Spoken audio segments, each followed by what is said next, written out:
You, what it do, kin folk and skin folk, ladies and gentlemen, boys and girls, as I always say, literally a boy and girl, get the hell off this podcast. It's grown folks. And this particular episode is super grown. It is not for you. I don't care if your mama let you participate or not. As a father, I do not condone. This is indeed the Life Be Life and podcast with your hostess with the mostest. You know a lot of things, but one thing you do not know is her like that. Mimi, the goddess. Hey guys, what's poppin'? And we are joined by the sponsor of the Life Be Life and podcast and the Two Kings 215 podcast herself. Hey. You know what I'm saying? The owner of Simply Nashay Catering, Keish with the kids. Cake. Yeah, man. And these lovely ladies are flanked by none other than your favorite coach's favorite coach, Jason Statham, a.k.a. Stephen Fatson. You know what I'm saying? A.k.a. Kyrie Second Serving, your favorite coach's favorite coach. I said it once again. Splash Charles, we in the building. Wait. So name every week. Listen, you got to keep them on their toes. You feel me? And on this episode, you know what I'm saying, we gonna take a trip all the way down to Chucalissa, Mississippi. Am I crooked letter? You already know the rest. Down in the valley where the girls get naked. Hold on, let's go on YouTube. I don't know if we gonna hit with the copyright. I don't know if we want to see too many bars. So we gonna. I do not own the rights. Saying try to get this band before we get it going. Yeah, YouTube, y'all know about that.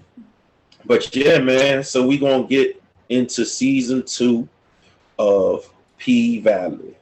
Yeah. We're going to discuss it from episode 1 up to where it is right now. And let me double check just to make sure we're on the right episode. I want to give y'all the wrong information for those of y'all who following along but may have not watched the most recent episode. By all means, if you're following along, you're missing out. You're missing out if you ain't caught it yet. Some things go down. So this is our spoiler alert in advance. Okay? Like I said, we going from episode 1 to last Sunday's episode. The season finale is next week. So if you 2-3 episodes behind, hey, you might want to catch up before you listen to this, before you listen to it or watch it. But bring your ass back after you're caught up. Okay, so you could jump in the comments and tell us what you think about what you're thinking. All right. So let's get straight to it. Episode 1. We come back and the Rona has hit Chucalissa, Mississippi.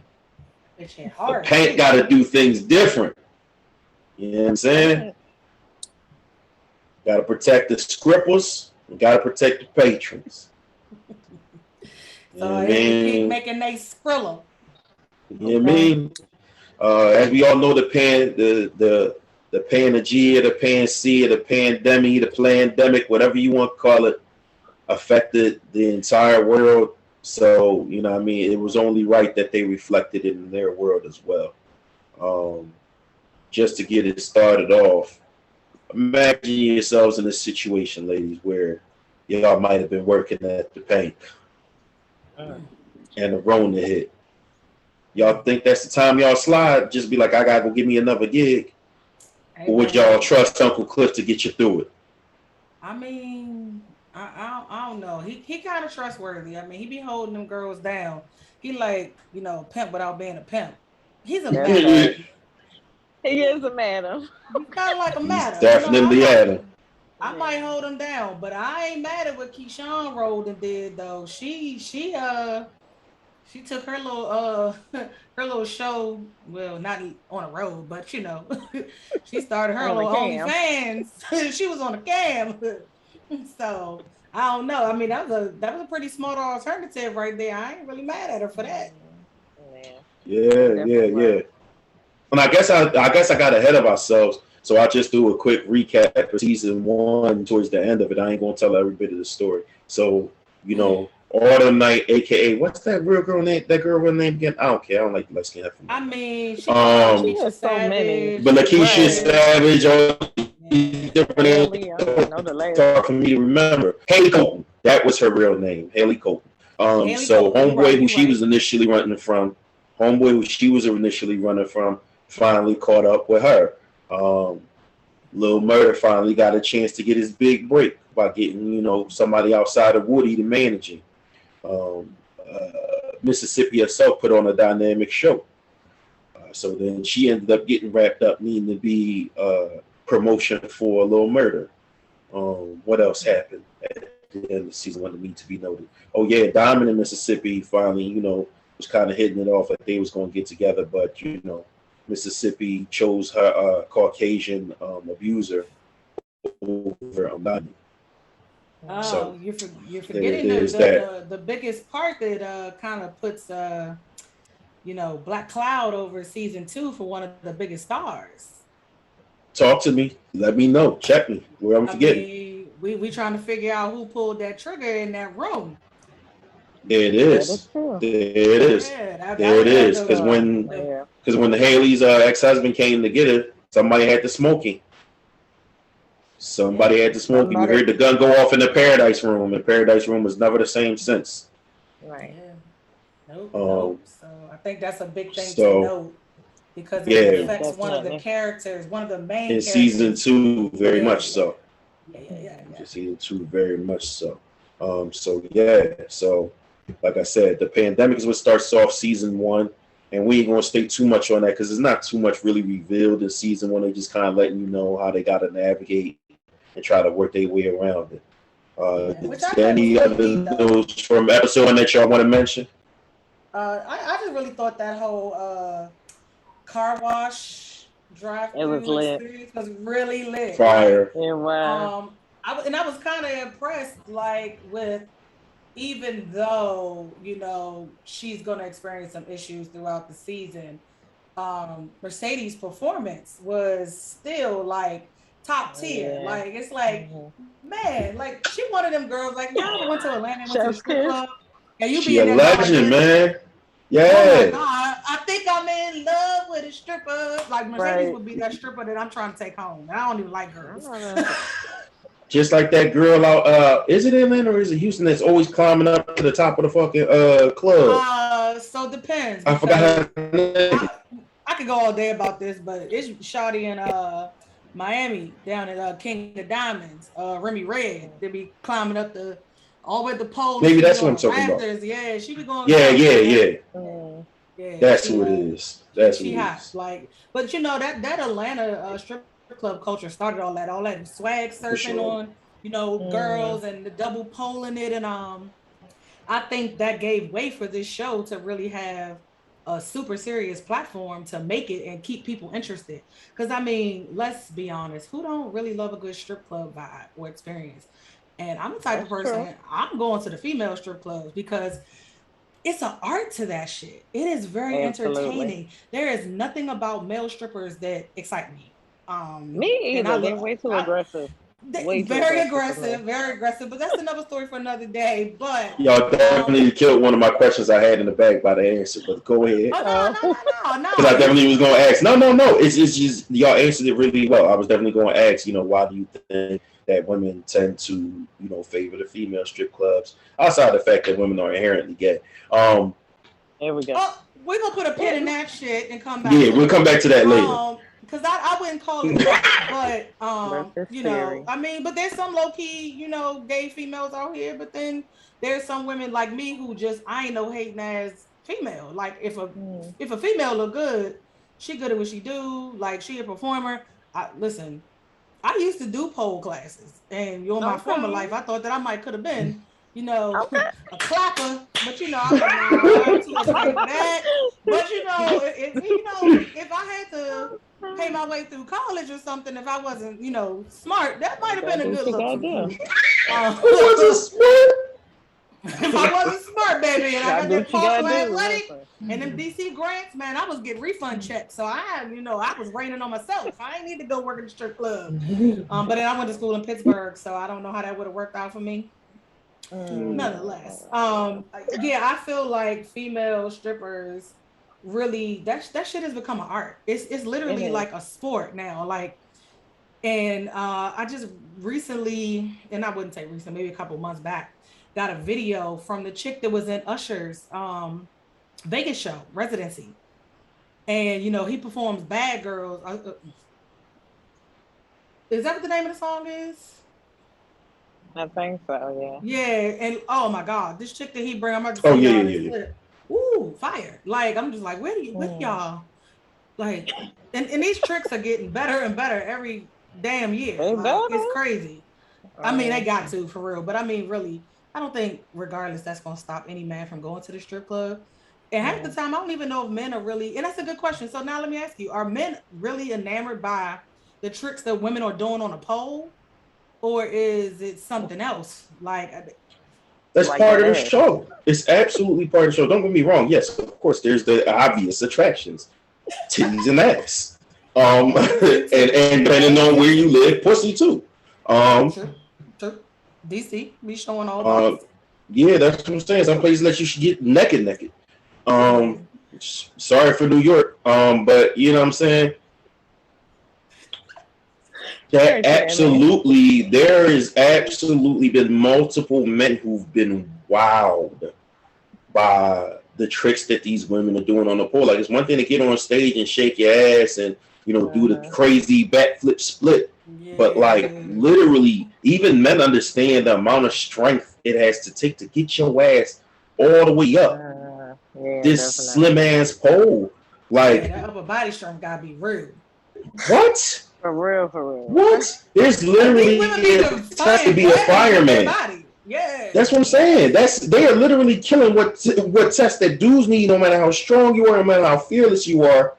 Dudes fail the fireman test on that pole, and these women are flipping up it, sliding down it, spinning and all that. Even the judge where they do the stack. Oh my God. Yeah, that's totally impressive. Dudes respect strength. Dudes respect agility. Sports. It's literally like the aspects that work in sports. Yeah. That's why that shit wows you to see it. You like, no, I'm gonna throw some ones for this because this is crazy. Yeah. No, okay. Yeah. So. That was a good question, though. Yeah. Solid question. I wanted to know. Because I feel like guys just be liking the whole, butt cheek bouncing, little twerks. For sure. But I'm like, do y'all really care about the pole work for real? You know what I'm saying? But that's why you have. But that's why you have some of the slimmer girls that kill the pole and make more money than some of the big booty girls. That's a fact. That's true. Because they put on the show for everybody. The girls who's really good at it. The girl is really good on a pole, put on a show that everybody can respect, that catches everybody's eyes. Especially if you're in one of those clubs where it's multiple levels. Yeah. You on the top deck and you see her, and you just like, dang. Who that? It's one thing for her to get up there, but like seeing her do them moves, you're like, okay. Yeah. And she gets burnt into your head. Tricks. That's the thing. You always gonna know who the big booty joints and the big titty joints and the pretty joints are. But the ones that do something remarkable, that's the experience that gets burnt in your head when you leave. And then you gotta tell your homeboys about it. That's what's going up on Instagram and Twitter, aka the social media capital. Who knew? Certainly Twitter. You know what I'm saying? Look, no topic for later because it went from Tumblr to Twitter, baby. I don't know what happened. Yes. Crazy. Tumblr shut it down and Twitter picked it up. But did Tumblr really shut down? I don't know. I ain't been on it in a minute. But for sure, that's definitely impressive.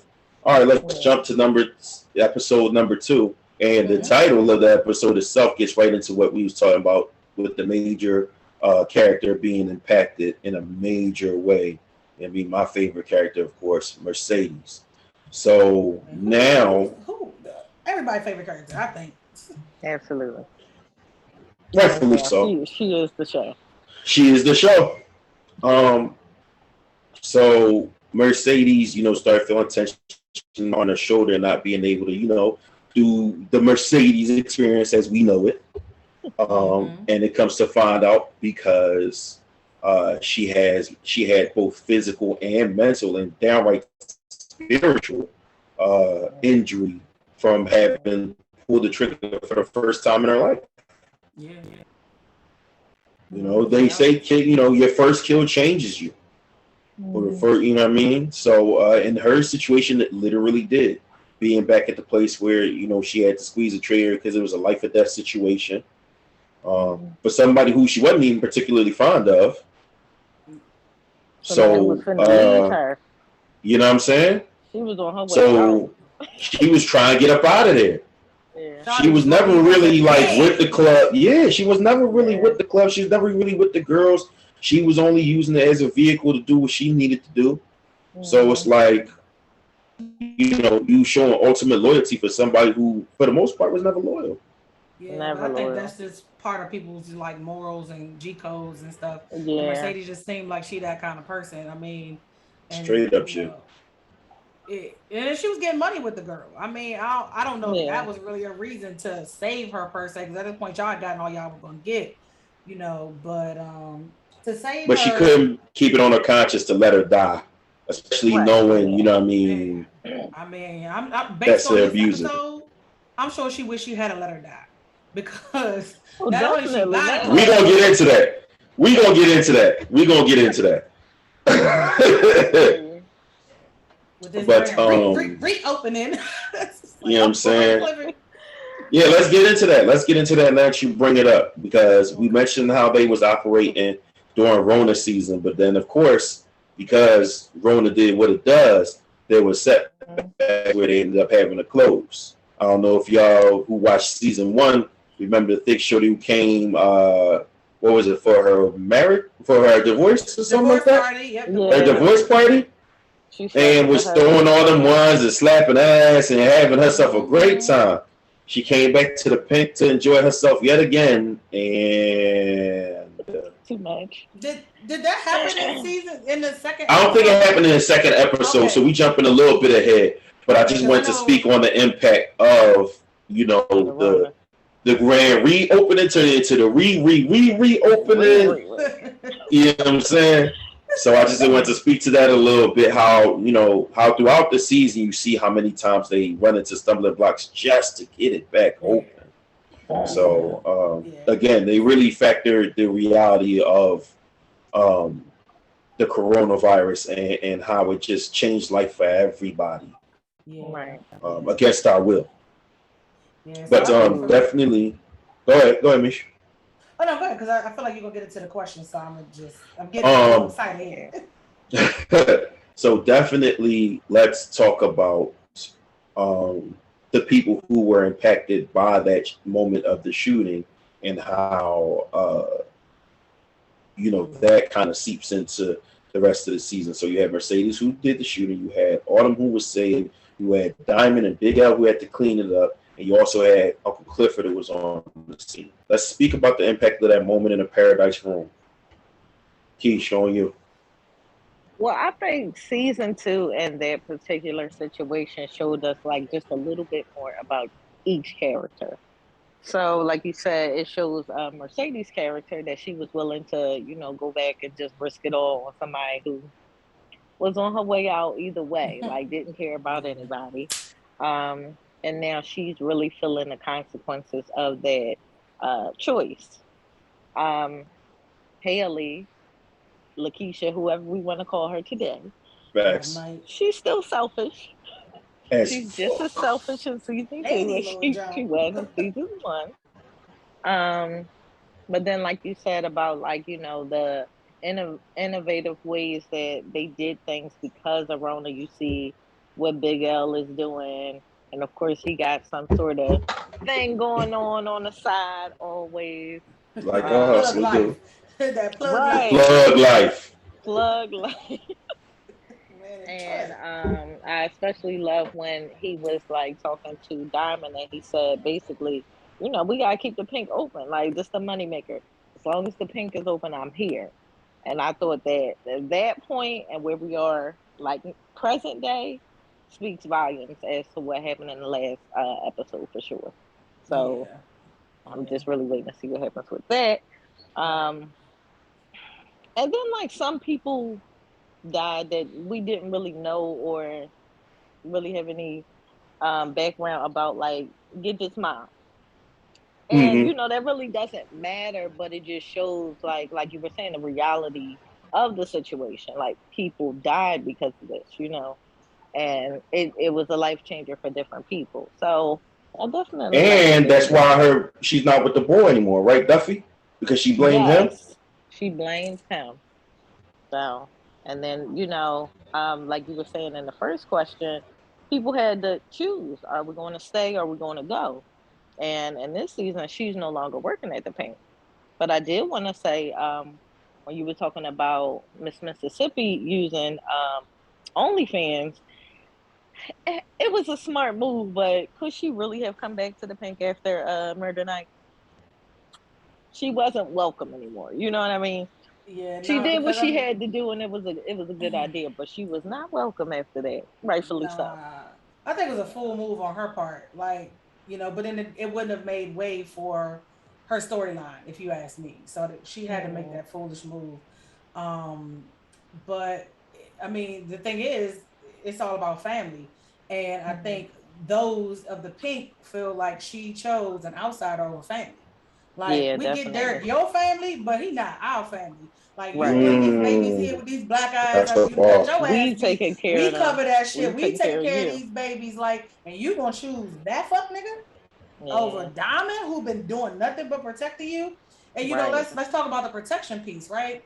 Because talk about it. The episode is 7 pounds of pressure. And, you know, for a lot of people, if you're not into guns or you don't really understand that, that's the amount of pressure or weight it puts on your body when you fire a round. So that whole, you know, it's weird because I know a lot of people were a little disturbed or bothered by Diamond's voodoo like seance or whatever energy releasing, you know, ceremony. But I think that said a lot about how far he would go for those of the Pynk. And because he didn't have to expose that, but I think we should have caught on to that when he was giving like the crystals to Keyshawn for protection and stuff like that. Because, you know, that's a big thing now. Everybody, well, oh, I'm gonna get these jade crystals and I'm gonna get these amethyst crystals. And I think they did a really good job of putting that into the show to make it make sense, right? But, you know, like him having a ring on the altar protected by certain stones to keep that energy out, you know, because it's all about having good energy at the Pynk, right? And even though he was no longer there, it was kind of like he still was protecting the Pynk. And then you got the man that died, you know, and that brings way for Andre to his character to kind of come up. And then I think this is the episode where Miss Mississippi finesses Derek into letting her go on tour. If I'm not mistaken. So now we kicking off, you know, Lil Murder's tour. I feel like Dirty Dozen tour. Let's hop right into episode 3. Dirty Dozen tour. A lot happened in episode 3 to give way to episode 3, and then we can't forget, like, with the grand reopening being moved up, and it was Uncle Clifford's birthday. That's why he didn't want to do it. And then, like, what transpired out of that, like, it's just kind of like, oh, okay. Talk about it. I see where they're going with this. It's kind of like he missing Lil Murder, but and notice they brought in friends of his we've never seen. Like, who knew Uncle Clifford had friends outside of Ernestine grandmother? Like, I was just like, man, they are doing. I feel like in essence it started off slow, but they were trying to put the pieces of the puzzle that had been like smacked on the floor and just like spread everywhere at the end of season 1 back together. Like, they started piecing things back together for us. So I feel like they kind of started letting us into these characters' lives a little more. And it drew you in, because I was like, damn, this show's starting off real slow, man. Get to the good shit. But I was cool with season 1, especially, episode 1, especially with the car wash. No, the car wash was that's what had me like. That was fire. That was fire. But yeah, and then, you know, this whole giving Uncle Clifford steak in the club. Like, bitch, that's the least you can do, because you literally bought it with intent. So come on now, like with money, Mercedes helped you literally finagle, but nonetheless, let's slide in this episode 3. Again, she's still selfish. Still selfish as fuck. Yep. Very much. It's ridiculous to see week after week. Like after all, like you said, they sacrificed for her. Like you care nothing. She's the villain of the story to me. She is. She is the villain. She definitely is the villain. I think they tried to make Miss Mississippi the villain, but then turn her back into the sweetheart. But yeah, we'll get to that too. I know. In Miss Mississippi's episode and her character development, I get what they were trying to do. They wanted us to understand why she loves Derek and why she won't leave him. But I could have did without that whole episode. I was cool. Actually, and that was episode 5, actually. That was episode 5. Okay. So yeah, we'll get to that one. Yeah. But put the pin in that. I feel like that was necessary. I think it gave me a little more understanding of the bullshit that she brings with her. I mean, it does, but it just didn't do it for me. I feel like so many people have an issue with her because she went against the grain. Like, you don't go against the grain. And I think that's why people were just like, man, this bitch. But I mean, she bad on that pole. You can't even take that away from her. She is. And that's what I was going to say. That when you were saying about their skinny chicks that's doing their thing on the pole, that's kind of the battle between Mercedes and what happened? Mercedes and Miss Mississippi. I'm still here. Okay. Oh, okay. But of course, we'll get into that a little later. Over there adjusting that boot. Right. Yeah. Hey, chill on me. Chill on me, dog. I said, he gonna kill me, not gonna. He already put my business out there on the other episode. He told me what he was doing. Yeah. So I already know. We slide into the Dirty Dozen tour. Facts. So that was definitely a great idea. It was definitely a good way to do it. In terms of promoting Lil Murder's career, which she was dropped a little by now. But also let's speak on. It's funny that you mentioned her episode because the bridge between the two is the introduction to Lil T. That's the bridge between these episodes. Is Lil T, who is Lil Murder's homie from his gang, from his hood block, whatever. Gang. And that's his day one. You know what I'm saying? That's his A1, like day one. They was both booked. You know what I mean? Lil T did everything to keep Murder alive, safe, and give him a chance to become who he has become, because he saw the potential in him. You know what I'm saying? So it's like, yeah, I'll take these stripes. I've had a shitty life my whole life. So what's a little bit more? Yeah. In order to get you to where you need to be, because you the one. And it's something that, and I'll just not get too personal, but it's something that just witnessing when I grow up that I felt like you was supposed to do. Like, I remember wanting to go certain places and, an older kid or older dude pushing me like, what the fuck you think? And I'm like, no, I'm just trying to go over there. But they know it's dangerous over there, and they like, get your nerd ass back down the block and go keep getting them goddamn A's. Yeah, you don't belong. Because there was other kids, right? Because there was other kids I'd see, and they didn't get stopped. They didn't get bothered. They got to go chill at the Chinese store over there. They got to go walk through the blocks, go through the alleyways. Like, well, shit, it's a shorter way. Why can't I? No, get your stupid ass back over there. Yeah, they knew where they're. You know what I'm saying? Yeah. They did the same thing with the athletes. Nope, you can't be over here, young boy. You can't be over here. You got to go over there. And that was just that kind of culture, that kind of hood culture. Like, yeah, we fucked up. We in the game. Yeah. We in it for life. Because it's what we know. But you have an opportunity to do better. Yeah. So we're going to shield you from that. And I have a comment later on in an episode pointing towards that whole dynamic and how it shifts. But I ain't going to spoil it just yet. Okay, no, we'll bring it full circle like we do. But I feel like definitely Big Teak is a pivotal character. Yeah, I think this whole episode brought in pivotal characters because this is where you bring in Whisper, Roulette, and Big Mom. And it's like you get to see like, okay, I mean the shadiness behind all of that, because Roulette got her own motives. Whisper, she on some weird spiritual shit. So for a minute, I thought her and Diamond was going link or something. And then you got Big Bone, who was like, all right, she just out here with a whole bunch of body, and she's not a stripper. You know what I'm saying? Like, she can't work the pole, can't do She came to be a stripper, but got none of the talent. She just got the looks. But they did put her to work. Like, I mean, she went from bartending, but she was popping ass on that bar, though. She was giving a little show, making her little side money. I ain't mad at Shotty. And then she ended up DJing. And I mean, hey, I don't know about y'all, but I definitely listen to this P-Valley playlist on a regular basis. Because I'm like, some of this music, I'll be like, you know what, Lil Murder? Or Alfonso, whatever you want, go by. And so, yeah, and then I think this is the episode where it's like Mercedes addresses the whole diagnosis that, Diamond put on her shoulder about it being spiritual pressure. And it's just kind of like you start seeing what's going on with the spirit of Montavious and all of that, And then him and Keyshawn had that run-in at the Dollar Tree or Dollar, whatever.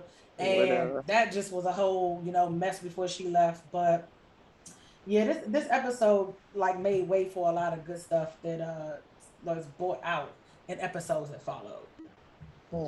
Yeah, and I'm gonna go ahead and speak on Teague again because he also characterized what it is to be an institutionalized black convict.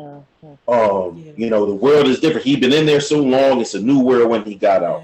And then when he gets out, after all the horrors he's seen inside, he's having problems coping with what he's seeing outside. And that runs into episode 4 directly, where we're seeing them on tour and, he's seeing what's happening with George Floyd and Breonna Taylor and all these, and Ahmaud Arbery and all these other things. And he's just like, it's making even less sense. You know what I'm saying? On the inside, why it's like that. Yeah. On the outside, it's just black men dying because. Right. And he can't wrap his mind around it. As a hitter, you know what I'm saying? As a hustler, as a convict, he's more powerless outside than he ever was inside. Because you do some bullshit inside, he's just gonna end up in solitary after he gets you. Right. You know what I'm saying? You know how it goes inside them bars, behind them walls. Politics ain't really fit to slow nothing down. Things gonna take care of themselves. Whereas on the outside, the same things that traumatized us, seeing Black Death every fucking day, it seemed like, or every other week there was a new body. It fucked with him in a way that would change the course of Lil Murder's life. Yeah.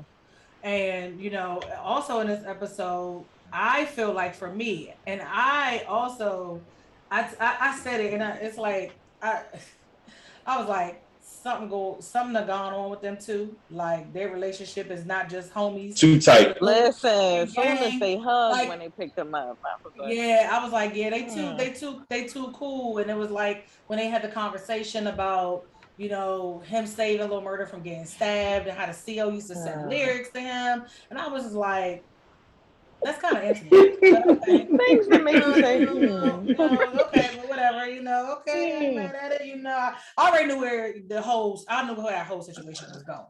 But for me, I think the biggest thing that came out of this episode was Mercedes breaking down and having to take that offer from Coach.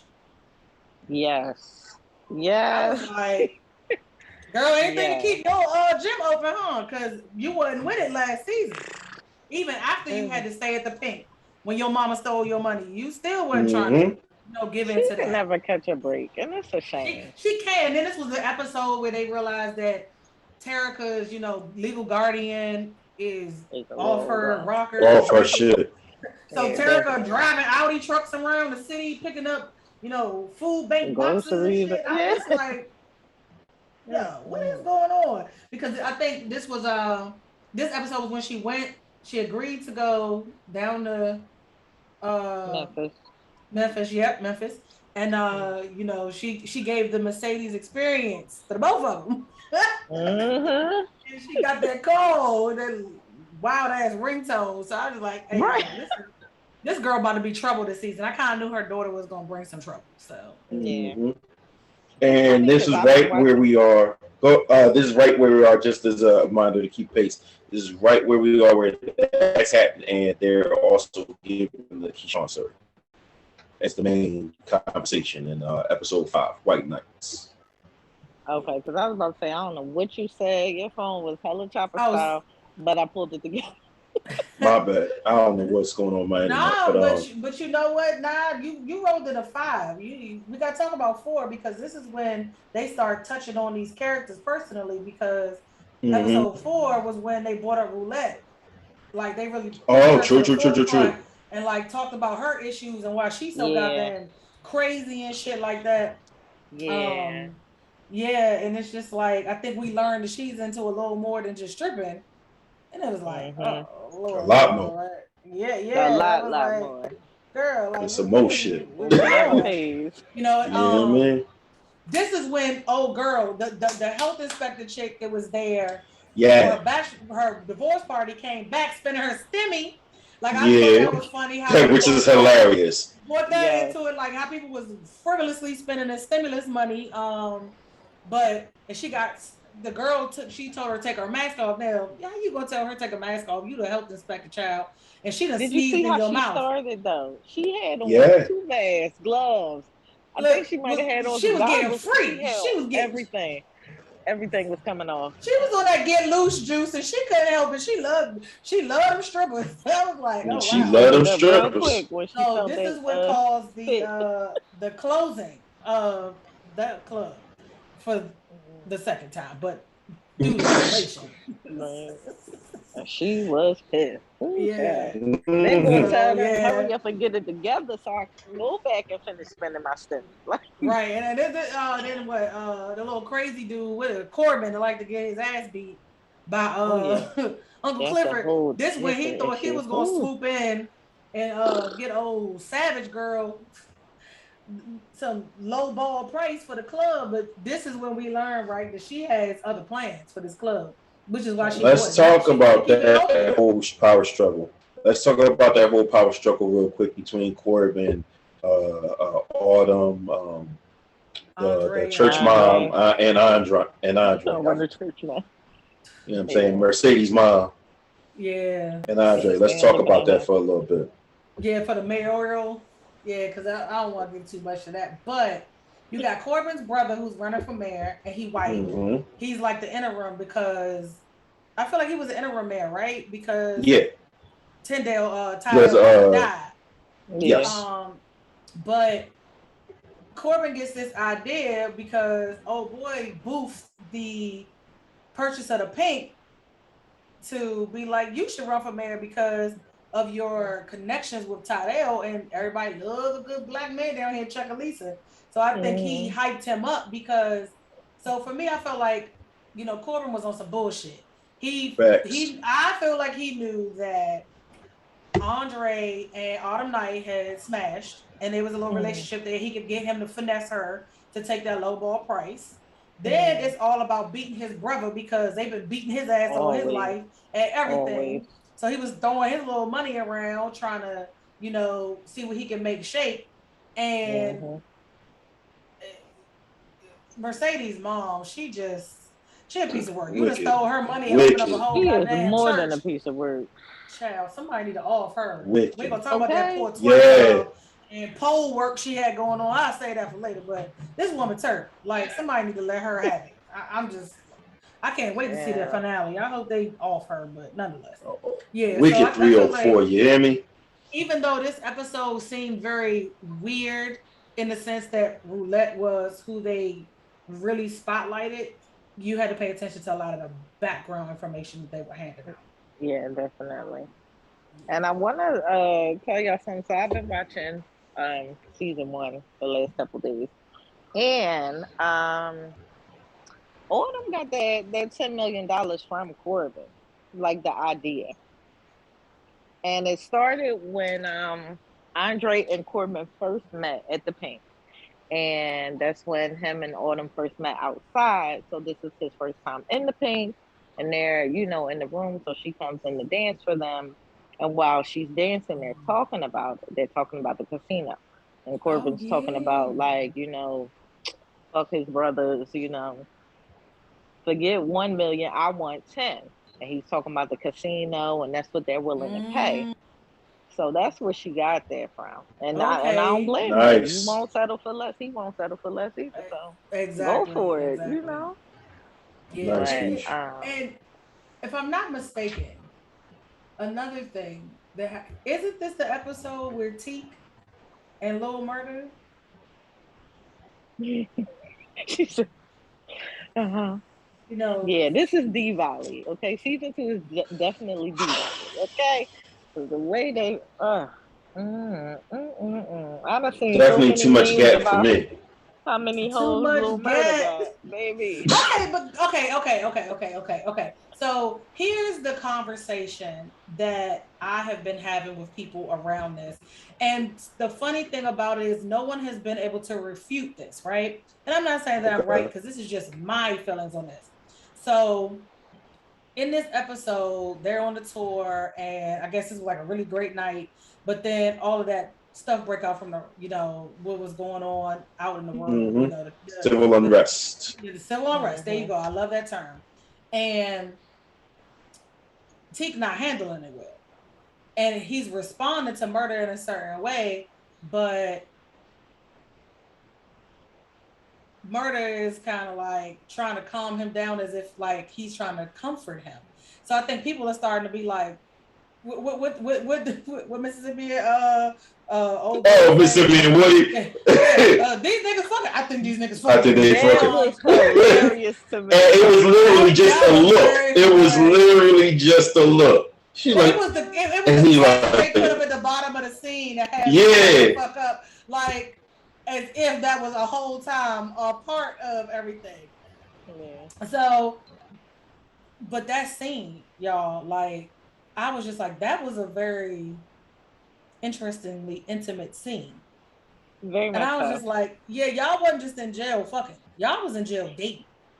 Listen, yeah, that's really that was big. That was big. Like in jail. Like I was just like, this is crazy. But I think what really, because I saw it coming. Like I saw it coming from out away, which is what I said earlier, when all of their little conversation and the little touches and the comments and whatnot, I already knew what was up. That's prison culture, right? But my question is, why did people have such an issue with their sex scene? But nobody said a goddamn thing when Lil Murder bent Uncle Clifford over that jukebox, spit on his shit, and gave it to Uncle Clifford like nobody business. Yeah, look at your face now. No, I don't think that nobody said anything. I think it was just that shit. I disagree, but I disagree. But I think that in that case, in that whole situation, right, it seemed like it was a rarity. It seemed like it was something that happened to, you know, end up making this whole situation between Murder and Cliff. But then you had to accept that Murder and Cliff, they be fucking. That's true. That's the difference. It's Murder fucking another nigga. Okay, so you're proving my point. So this is what I said, because I talked to a couple people and they was like, yeah, that scene, that episode, too much for me. I was watching it with my man and we had to quit, me and his friends. And I was like, but did you quit watching the episode where he was fucking Uncle Clifford over that jukebox though? No, but you didn't know that they was going to end up fucking. Doesn't matter. No, it does. Stop. Stop. Because I think a lot of people will sit here and say they had no clue that Teak and Murder was going to fuck. I think a lot of people will be like, and that's the problem. So like Lil Duval was like, yeah, P-Valley, y'all doing too much for me. I don't want to see He did. Blah, blah, blah. So my thing is, this is the point that I've been making. So nobody said none of that shit like, oh, P-Valley, y'all out of control. You got this nigga fucking. another nigga or bitch nigga or whatever Uncle Clifford want to dub himself. But why? Because Uncle Clifford presents himself as a woman. Right. That's a normal thing, right? It's somewhat normalized. Like, think about it. A dude, when you out here, right? You don't see two thug ass niggas that's fucking. You don't see two gay thug ass niggas, fucking. Now, you see Uncle Clifford with the wigs and the makeup and the wild hair, you just like, you see murder, and you just like, oh, you an old DL trade ass nigga, da-da-da, blah, blah, blah. But here it is, you got two normal looking, thug life ass, out of jail, prison hardcore gang members getting it in, and people don't like that dynamic. I think that bothers them because they look like two normal dudes fucking. Because I can't say that when one of them was already fucking. One of them was already fucking a guy. If it was two different characters, if it was entirely two different characters, what you mean? Little Murder was already fucking Cliff. Cliff is 6'5" with a fucking goatee. We're not gonna pretend that because he presents himself as a woman that we don't see that man fucking another man. We're not gonna do this. We're not gonna do this. Maybe women do, but men don't. Let me ask you a question. What do you see RuPaul as? A dude. But okay. No, you don't. No, you don't. No, you don't. You gonna tell me how I see him as? Okay. Bro, when you see RuPaul on TV, you see him as a female. He's dressed like a female. He's dressed as a female. You ask me what I see him as. RuPaul is a dude. Now he's a dude. You know he's a dude, but you recognize him most dressed in drag. Okay, now see, here's where it gets different, right? Different. Dressed in drag. So I know that is a man who likes to dress as a woman, but he is a man. We don't say she. If you talk to a dude does not say she when he's talking about RuPaul. We don't. What about Uncle Clifford? You say she or he? Depends on which day with the episode, depending on the person. But most people say he, and I've been saying he this entire episode. Okay, that's you though. But what I'm telling and most people would too. But women will see it differently because of the way he carries himself and the way you identify with his flair. It's not just women. Because I literally have had this conversation with other dudes, and they were not able to stand on their point like you are. They're like, but I'm just saying though. What are you saying? You don't like it because it's two normal looking niggas. Just say that. They don't like it because it's more sex. That's the real thing about it. It's more male sex. No, more male sex, more gay sex. So they thought that they could stomach that little bit that happened this season. No, they couldn't even stomach that. And they couldn't. But that's what I'm saying. So this is what I'm saying. Because it's more, and then it's like, quote unquote, you wasn't. But you were like, again, they made a relationship with those two guys. They made a relationship out of Cliff and Murder, right? Yes. From day one, they did. So you had to, earlier in the season, so you had to accept them two as a couple if you were watching the show. I would say by episode Cheek on the other hand. Okay, stop. Cheek on the other hand. 2 or 3, Clifford and Murder, you could tell something was going to go down. Episode 2 or 3, you could tell. And this is the thing. You could tell. Well, excuse me, I could tell. And the problem is people you could tell. People didn't want to see it. Let's just call it what it is. They didn't want to see it because nobody wants to see that shit. Nobody wants to see that shit. So what both of y'all are saying, okay? Like Nana is saying, from season 1, episode 1, when Lil Murder and Clifford met, it was always an attraction. So, okay, we get down the line and we have this crazy sex scene at the jukebox, but you knew, like, it was leading up to it. I think they had sex before that, but you didn't see it like you saw. Right.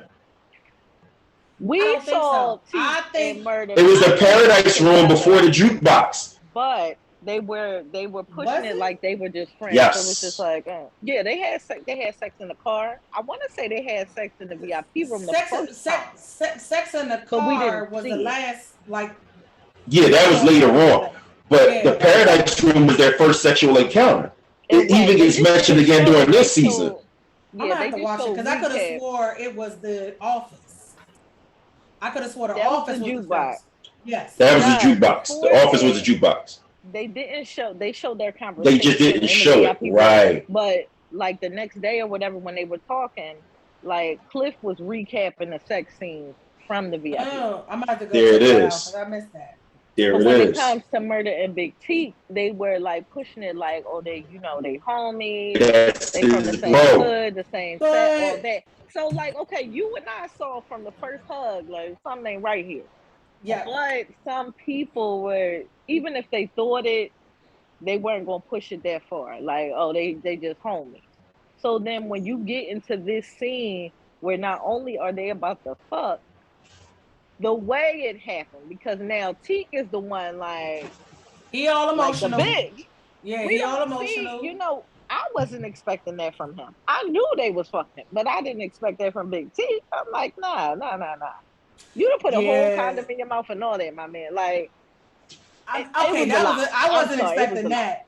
But I could tell he was the more feminine one in the, I'm gonna say, situation, because the whole him sending him like lyrics to the hoe, that's like writing love letters to a bitch. Like, that's what that is. But Murder was sending them to Teak, right? Exactly, that's what I'm saying. Murder was sending love letters to Teak. That's like a nigga writing love letters to a bitch. I would have thought it would be the other way around. No. Yeah, I thought Teak was the protector. Like, that's what I'm saying. Like, you know your boo locked up for you, so you sending the love letters to him to keep him straight, like girls do when niggas is locked up.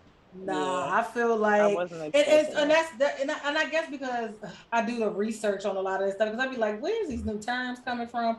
And prison culture is different. Very. Prison culture is very different, and I have learned that, like, from people I know. So, and maybe that's why I was kind of hip to the bullshit. Yes, he saved Little Murder, but Teak definitely was the one that needed saving. And it's not saving as in protection; it's in mentally. Like, he needed something to believe in. Exactly, and I think Murder was that for him. That's why, that whole time I believed in you all this time. I knew you gonna be an icy nigga and all this shit. Like, that's that's a bitch talking to their man. Like, baby, I believe in you. Like, so it's like, but you gotta understand that, like, females. That sounded crazy when I hear it back just now. But that was a fire point. That was a fire point, though, Mish. People are not. That's a fire point. But I'm not trying to say that, like, that whole sex scene wasn't a bit much, because if you're not up on shit, you gonna be like, what the fuck is going on here? Put the condom in your mouth is crazy. I don't care if it was a male female scene. Put the condom in your mouth on this national TV is crazy to me. Like, and this was routine, like, not in the TV show. I ain't lying. It was a man and a woman. I'd have thought that was crazy. But for things that happen further along that we have not gotten to, and the things that we know about, sexuality, things can go either way. So it wasn't really that, I was placing, or this is the male and this is the female, but from the characteristics and the things that took place, you'd be like, oh, okay, so, you're the dominant one or whatever. Mm-hmm. So in that sexual scene, it's like, all right, Murder's the dominant one. But then we find out he's always been the dominant one. He's always been the dominant one. So it was kind of like... That's what he's used to. But that's what this particular scene. Yep. We're going to get to that. Hold on.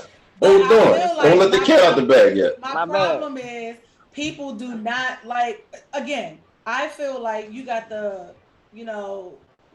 people like Lil Duval going crazy, talking about they don't want to watch it no more because of that one scene. Yeah, it's not that. Why is this scene it wasn't just the one scene, it's cumulative. Dudes do not want to watch gay sex. Period. Yeah, and that's fine because it's a lot of gay sex in this goddamn show. So why you not watching it from the jump is my question. And nobody can answer. I hear you. It was gay sex going on in the very beginning. Why nobody had a problem now? But because they made it so that you had to accept it. That's what I'm standing on. They made it so that you had to accept it because they set it up. You wasn't going to dodge it. You made it a love story pretty much between them two. So you had to expect that sex was going to come along. It was literally their first encounter in a paradise room. No, once they showed, for Uncle Cliff and murder, yes. Yeah, and murder. That's what I'm saying. They established that early on with this Teak thing. It actually caught quite a few people by surprise. Because he's the gunner. He's the person that Murder Keith got to hold back. Woody got to hold back. He even about to snap on Keyshawn.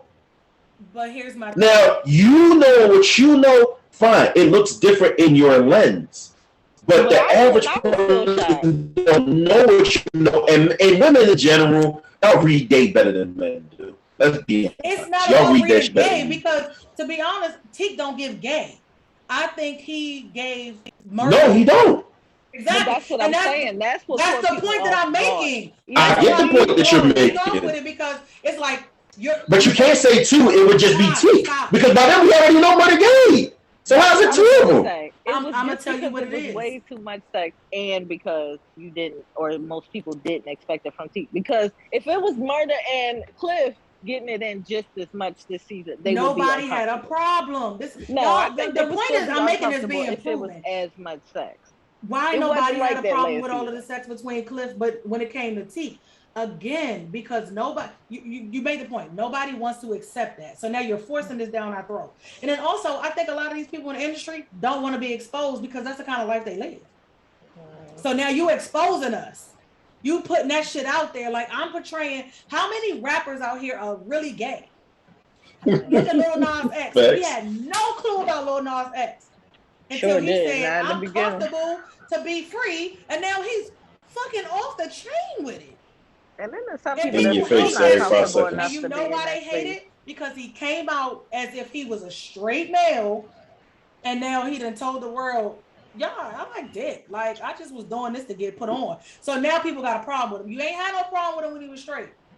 So that's the issue I'm making. As long as it looks straight to you, you cool with it. But the minute it ain't what looks straight ain't straight, y'all got a problem with it. But because Uncle Cliff, you knew from jump.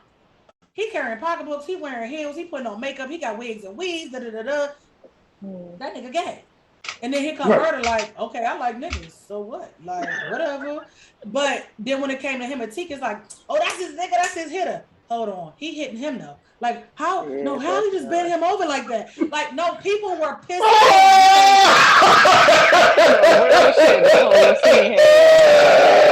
My bro. I gotta wash my mouth before the alphabet soup. She said he hitting him though. Oh my god, child, and I feel like people had a real big issue with that because people definitely had an issue. And you know what it is, especially like for women, it's like, oh my god, he's so attractive and he gay. Come on, like y'all ain't. You heard women complaining? I ain't gonna lie, I used to be one of them. I was attracted to this guy. I thought he was so fine. And when I found out he was gay, I was just like, but why? Like, you so fine. Yes, disappointed. And so on my social media searching, I didn't see nobody complain about not women. I saw dudes bitching left and right. I didn't see no women complaining. I saw dudes. Not Teak being gay though. Like people was job mad. Like across the board, people was mad about that shit. I think they were mad that they made his character gay. That's what it is. Nobody had a problem with Murder being gay on the DL. But when Teak came into the picture, I still don't agree that nobody had a problem. People had a problem with it.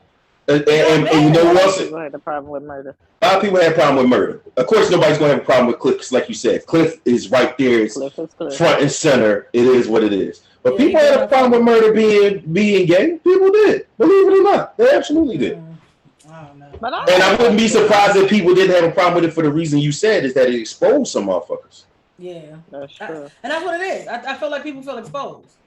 You know what I'm saying? Do y'all think they started fucking in prison or before that? They was fucking in prison. In prison. I know, but do you think they started before that? Because they were supposed to be. They might have been into each other before that, but it didn't happen until they was booked. Yeah, because he didn't have the freedom to do it before. Yeah. Oh, they had to worry about the world's constraints. He was into some other shit though. We get into that. Yeah. I was just like, this shit crazy. Yeah. Yeah, that was certainly crazy.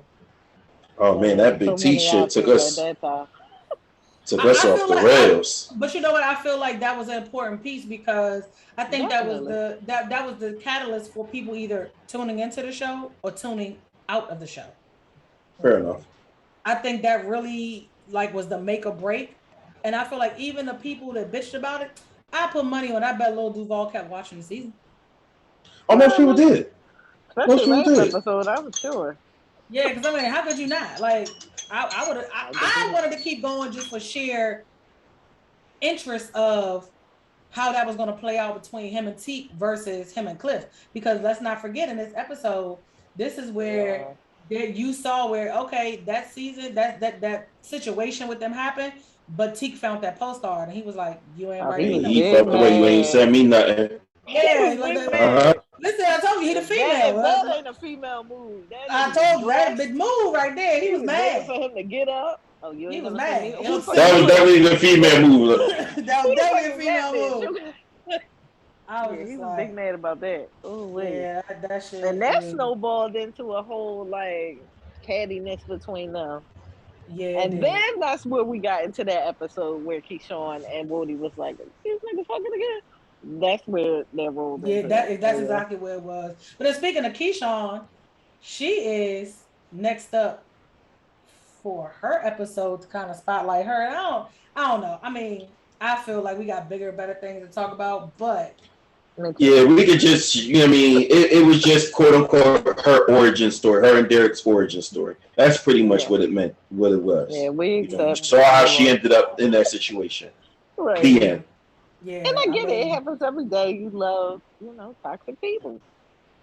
Cool. But I will say, it was for me. I was wondering how she got with this lily white motherfucker, to be honest, and now it all makes sense. But I thought he was just a regular that she picked up. I wouldn't imagine. I literally thought he was like a club goer that fell in love with her. But no, that backstory was a little wild. I thought so too. I thought he was a tipper that she, fell in love with her. I thought so too. One of her regulars, right? And they just got in a relationship. And it's funny because I didn't realize they had 2 kids. But me watching season 1, she does mention the other child one time when she when she brings the baby to the club. Yeah. But I was like, who this baby? I'm thinking Regal done grew up. I'm like, damn, how much time has passed? They was like, it was only 5 months. So I'm like, oh, all right. I'm thinking she done got pregnant and another baby. I'm like, hold up. All right, let me backtrack. This ain't what I thought it was. That was funny. So what episode? All right, so that will put us at episode 6. Yep.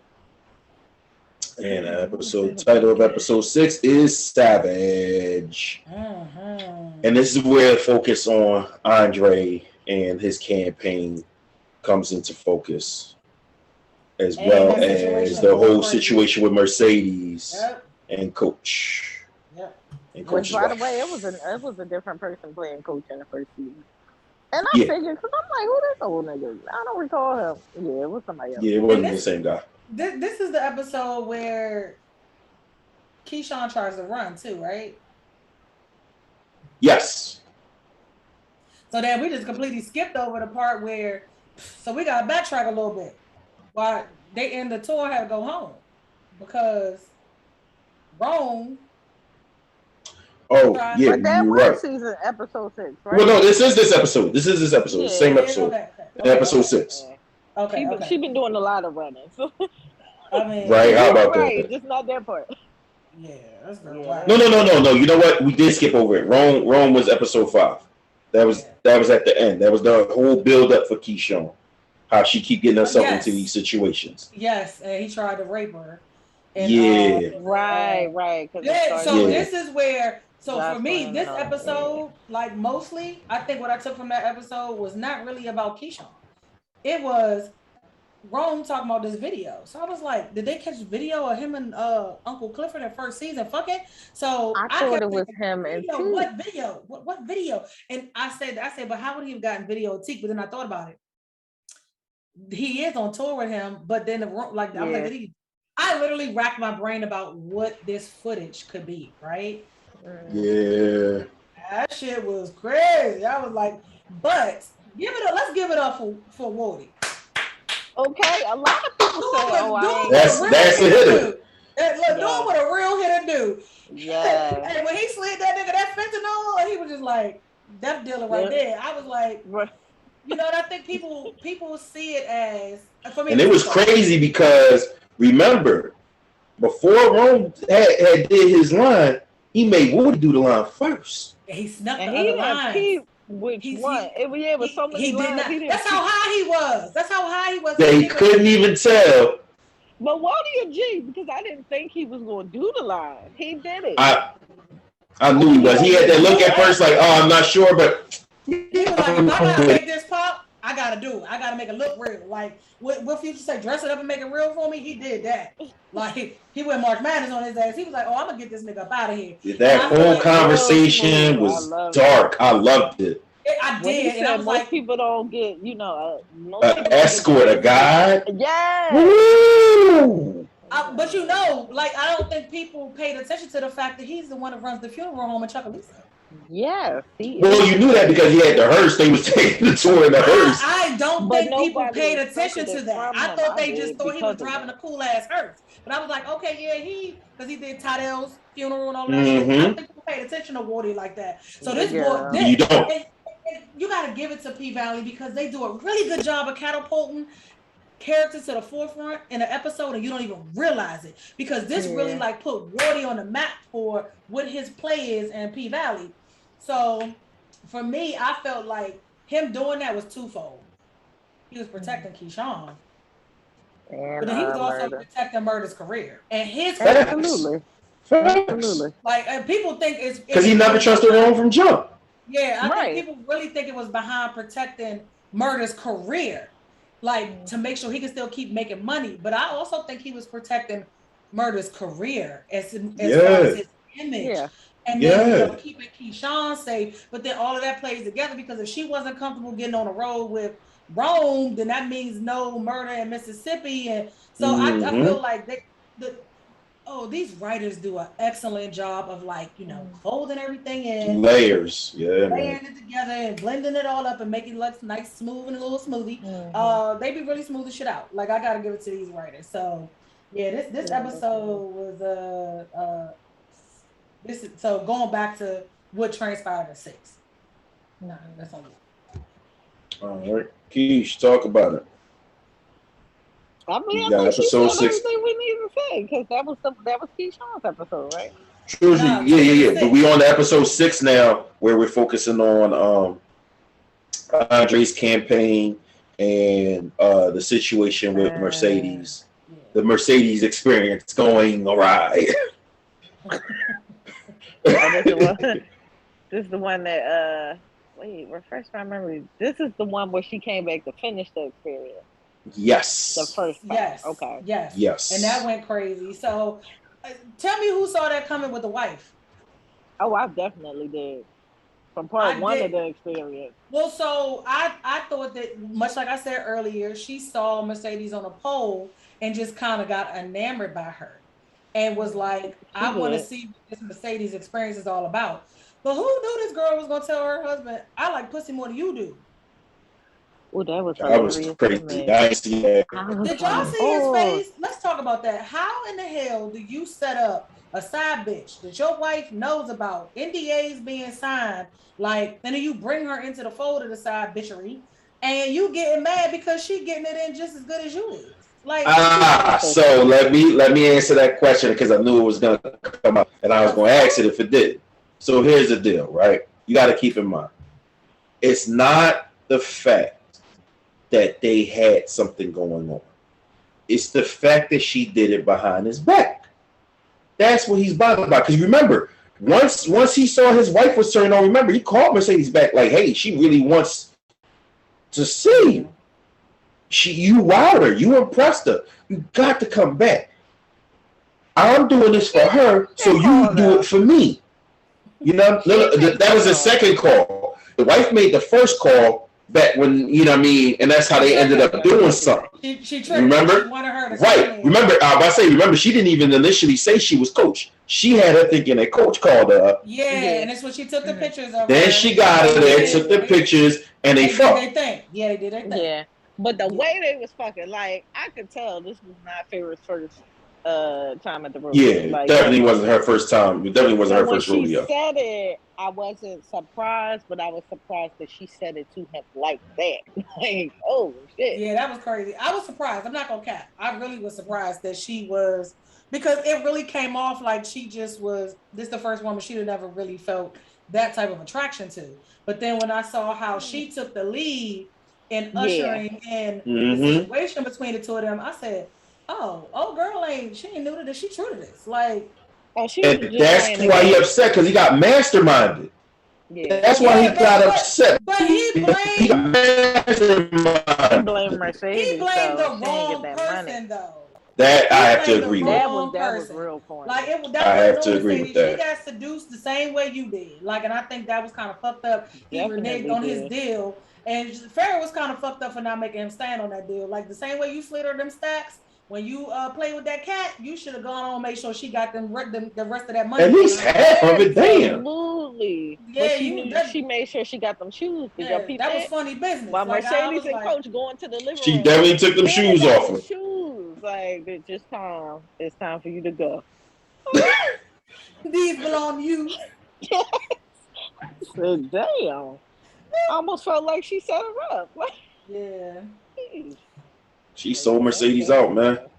She did. He was corny. She sold him out. Yeah, and then we have. I ain't gonna lie, that was weak. Yeah, Keyshawn got her ass beat, and both of you bitches broke my heart. Okay, the first season. You should just come to Memphis so I can take care of you. Now you and your feelings. Yeah, He got hustled, man. His wife out hustled him. She did. I ain't had shit to do with that. I came and did my part. Okay, leave me out of that. I ain't got nothing to do with that. He felt like he felt like, and here I am. I'm your sponsor, and you gonna betray me. You gonna betray me. Again. Oh, for sure. Let's go back to Mercedes G code though, because she could have rolled on old. And she broke his G code. She broke her G code by sleeping with his wife. Nah, she was tricked though. She was tricked though. Once she got there, she could have left. Because let me tell you, Mercedes know how to get up out of a situation. Oh, she do, but I think so this is what happens, right? Let's hear me out. Mercedes ain't been on a pole. She's getting no Skrilla, getting no attention. Right. She's basically low man on the totem pole. She used to be in the, what they call her? The big dog, the alpha. Yeah, she all bark and all bite typically, right? But now you none of that. So you got somebody that is showing you that attention, basically reminding you of that greatness.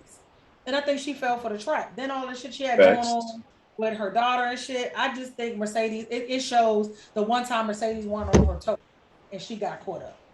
I think that's what that scene was supposed to be. That's why I said Farrah's the hustler in the situation. She hustled him. Yeah, definitely. Yeah. Definitely. Yeah. But I don't think it was a matter of she broke her code. I think she got caught slipping. Okay. Yeah. Okay, I could dig it. Breaking her code would have been she snitched and been like, well, your wife the one who tricked me and had me come here and and she ran me that money. She ain't say none of that. She packed her bag, pissed off mad, knowing she'd have fucked up the bag. And she rolled. She ain't say nothing. So I think she got caught slipping. Look, we would have been in there rumbling because I would have took that money and bashed on their ass. Like, you ain't gonna have me out here, asshole, nigga, fucking the both of y'all. Like, nah. Literally. Picking them up. Like, she literally getting fucked by both of them. Like, come on now. I need double. This is not what I signed up for. Literally. At all. Literally. You ain't got nothing going on for you. But Farrah violated everything. Yeah, so then let's see. Keyshawn tried to run, and she don't make it nowhere. Derek pulled the battery out the Prius. I said, how this nigga take the battery out the Prius? You know what? Nigga. Crazy little white boy. He's something different, man. Yeah, he is. He checks everything. But we get to see in the next couple of episodes what his issue is. Like I should have known better. Yeah. You feel me? Definitely. You feel me? And quick mention of Go ahead. I'm about to say, I feel like the next episode is where it kind of gets into that whole situation with him. The next episode, is what episode? Episode 7. Well, we was just talking about 6. We was just talking about 6. But isn't 6 where Teak off himself? No, yeah. It's 6? Is it? Yeah. Hold on. I think it's 7 because it was all pretty much about Teak. Like he set up the perfect last day. I feel like a lot of no, because 5 he was snapping. 5 he was snapping, and he died the episode after that. He offed himself the episode after that. Okay, yeah, because remember that sends murder back to Cliff. Yeah, that sends murder back to Cliff. And Cliff and Murder is helping. 6 or 7? I think it was 6. I thought, what's the title of 7? And the title of 7 was Jackson. So that's what I'm saying. Like, that's when the grandmother goes down. That's when grandmother goes down. So it's episode 6. So episode 6 is where Teak offs himself. Yeah. Yes. That was a hard episode for me. And my cousin says that Teak is not a real character. He's not a main character. No, that's real. That's real. It's still hurt. It definitely hurt. Like, because of what it represents in real life. Exactly. And if you pay attention, again, writers do a good job of dropping them little subtle hints that people don't, because we don't want to accept it as reality. Like, that's going back to that whole relationship between them two. The subtle hints. People don't want to accept it as reality. But think about it. Him getting fresh for the day. He set up his last day. It was the perfect last day. The whole King of Hearts sweater. Like, nigga, it's Chucalissa, Mississippi. Where you going with this hot ass sweater on? Murder just got him a car. He just got him a new whip. Got him a nice new whip. This when you see Murder blow up with Tina Snow, aka, Meg. The song drop, Yep. Yeah. So we thinking it's gonna be a good day, and they have lunch. And then it's like you see their little intimacies with the whole nose thing and the touching of the hand and them talking about. I think that's when they really brought to life their relationship in jail, because when he say, I remember being walked to from the hole by the security guard, the prison CO, and he pushed me in the closet. I thought he was gonna turn my booty hole out. And you standing with a bowl of pasta and candle, like in prison. Who doing dates in room closets? Like, y'all niggas was in love. Yeah, they was. Y'all was I'm gonna tell you that conversation and all that. I feel like had it gone differently, the day would have went differently. When Murder confirmed that he loves Clifford. And that was it between them. Yep. That was like the nail in the coffin. Because he asked me, said, "What is it about her, him? What this nigga call himself?" And then like you could see Murder like give all of I don't even know. Feels. Like he was like, it's like what he say, riding the Ferris wheel at the fur or some shit. Like he had all these like feel good analogies about Cliff. And then Teak was like, you could see in his face like he was hurt. You don't need me no more. You don't love me no more. You don't need me no more. Like you found something else. You found something. It wasn't even like you don't love me no more. It's like you don't need me no more. Yeah. Like you've been in my existence. Like you said earlier, he, a murder represents his hope. Yeah. And as long as murder needs him, he could keep going. Yeah. And like you said, in that conversation, it proved that Murder didn't need him anymore. Yeah. He didn't have anything left to live for. Exactly. And then this was another episode, pay attention, where they catapulted his character to the forefront because he went back to, he's going to get some treat. Nah, that was his old childhood house, and then you see what really happened to him, which led to his mental illness. What happened to his brothers, So it's like, he basically was like, I don't got you, I don't got my family, we're not on tour. I'm not even supposed to be here. Yeah, I ain't supposed to be here anyway, so I might as well go ahead and peace out. So it was like, man, it's like for as much as you didn't want to admit that you saw that shit coming, you had to see that shit coming. Yeah. Like I knew something had to happen. That shit. I'm about to say, so I'll tell you what I saw coming. I thought Teak was gonna get smoked. Yeah, that's what I'm like. Because of the I thought Teak was gonna get smoked. After that fight with Pico, I thought Teak was going to get smoked and Murder was going to be, too late to the scene to help. That's what I envisioned in my mind. Yeah. Like y'all said how it was set up like his last day on Earth. I was thinking the exact same thing. But not that I was thinking his top I ain't realized it until he was in the car, and I was like, that's it. When he drove over there in the car by himself, I knew it right then and there. I said, that's it. When he said, will you want me to drop you off? And it's almost like I felt like Murder knew. He was like, man, I'm gonna roll with you. I'm rolling with you. Nah, nigga, where you want me to drop you off, nigga? Like he could tell. It's like that's how you know your significant other well. You can tell they in a mood. It's like he picked up on that mood, but I don't think he thought it had anything to do with him wanting to kill himself. I think he really thought it was him being. He didn't want him to be alone, and he didn't want him to be alone. So that shit was that was some crazy shit right there. Like, but I think that ride was also a turning point because, like you said, he was trying to ride out and be great, but for Murder to be like, no, I'm riding with you, it allowed for it to be the perfect day. You know what I mean? Like, all right, you got fresh or whatever, so you passed it sharp. Yeah. But now y'all get this moment together. You get the experience that his song came out. You get the experience that on your last, like everything fell into place perfectly. Yeah. And he was satisfied. This is my last day. Yeah. You know? Yeah. So yeah. I thought that was good. But like I said, I couldn't watch the episode again because I was hurt. Yeah, I know it was tough for me because I was just like, damn. Like, we just never know, like, what's going through people's minds. Yeah. And even though he kind of showcased that, like, with the breakdowns over the civil unrest is not put in and the, relationship death between him and Murder and just the fact that things weren't going well with security on the tour. I think he just kind of was like, man, I ain't got nothing to really be here for. Yeah.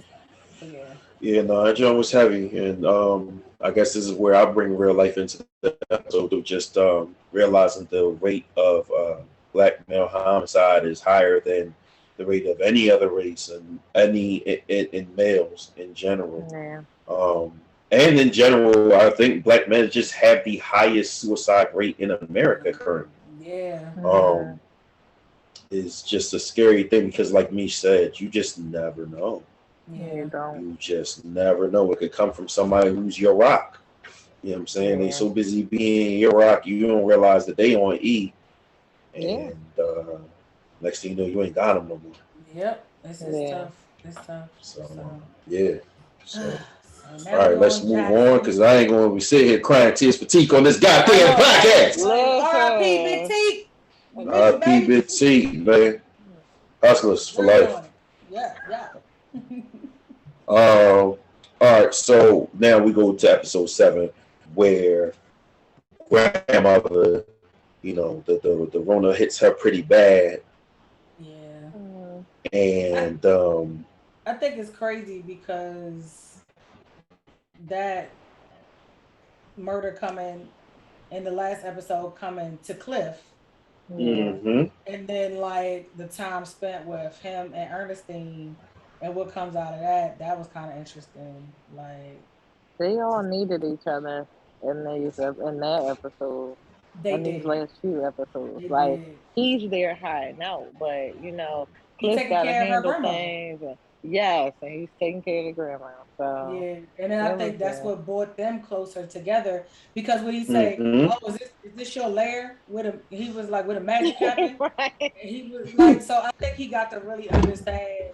And again, this is where they catapult Cliff because now they talk about his childhood and how he been carrying the purse since he was a little one running around the club. You get to see who he is and how he actually identifies and how that came about.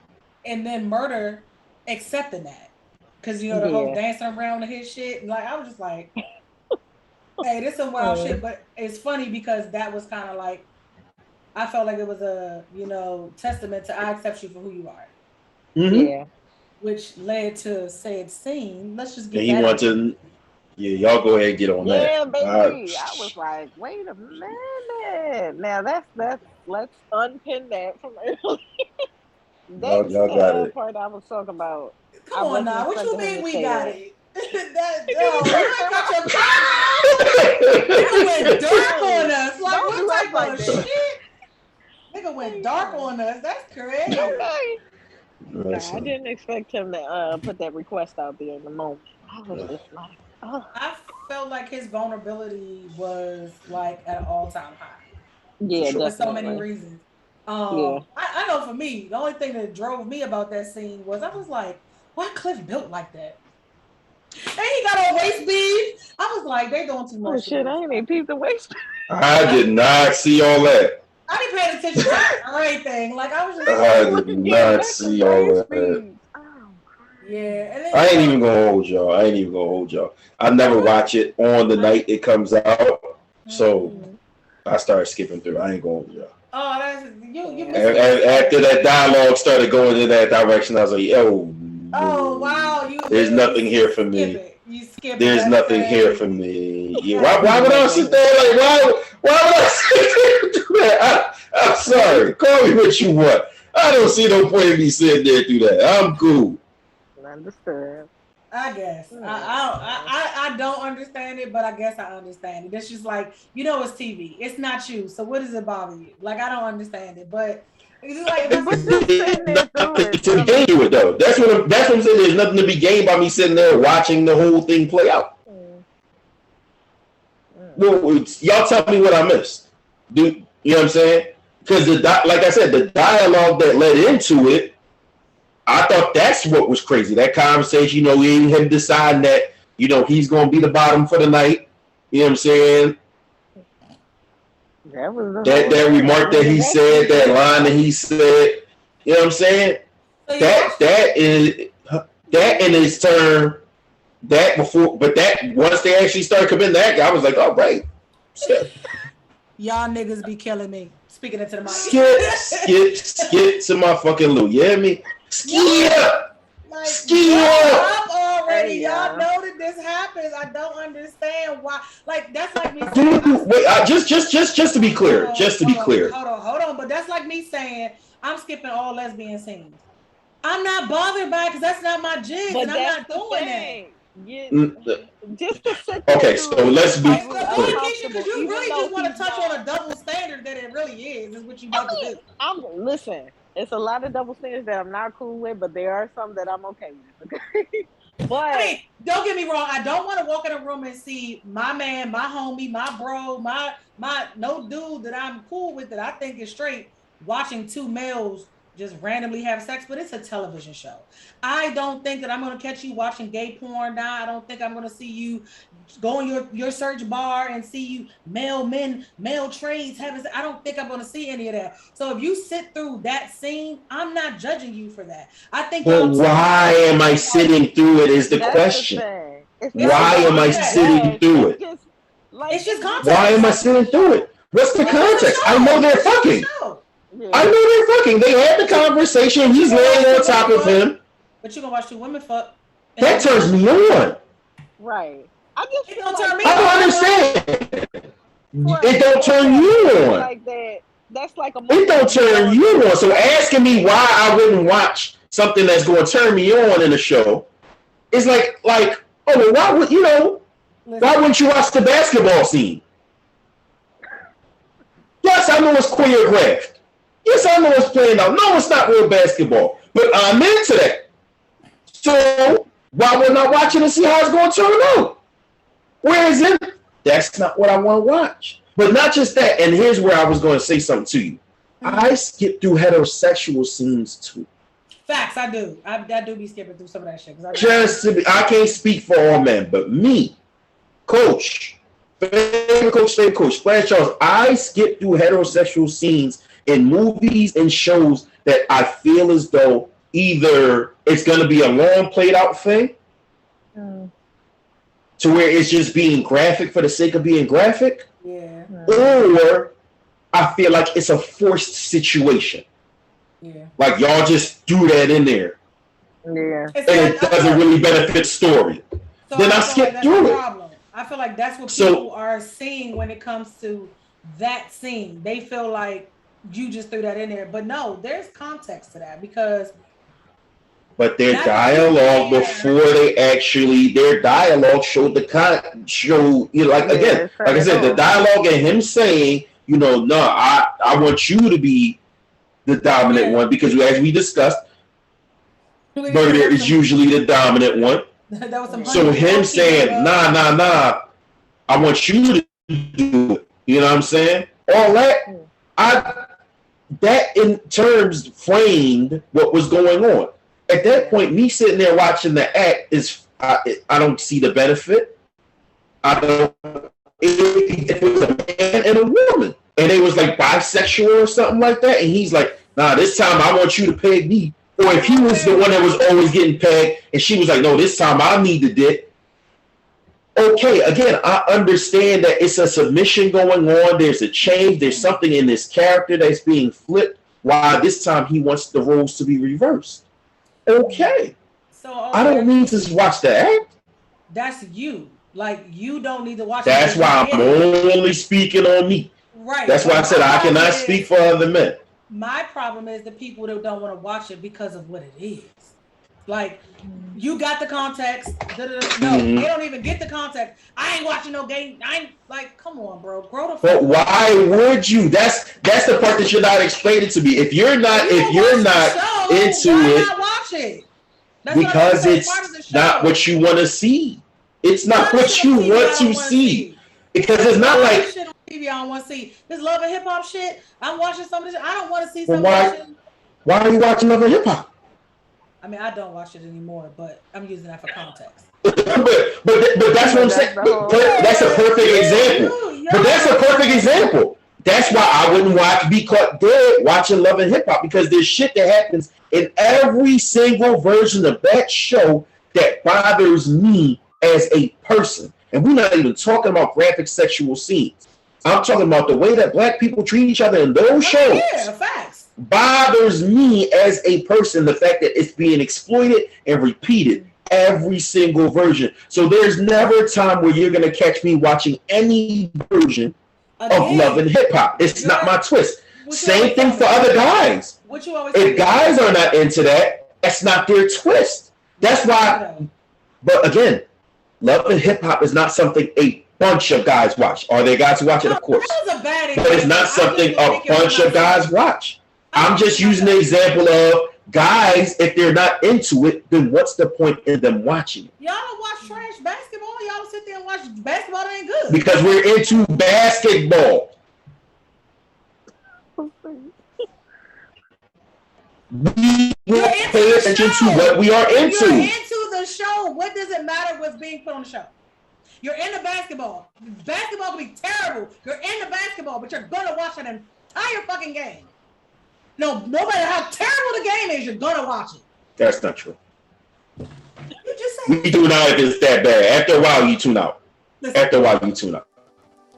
is probably the one time me and you don't agree. I'm about to say, y'all need to agree to disagree. You know what I'm saying? Let's move on to the abortion. That's a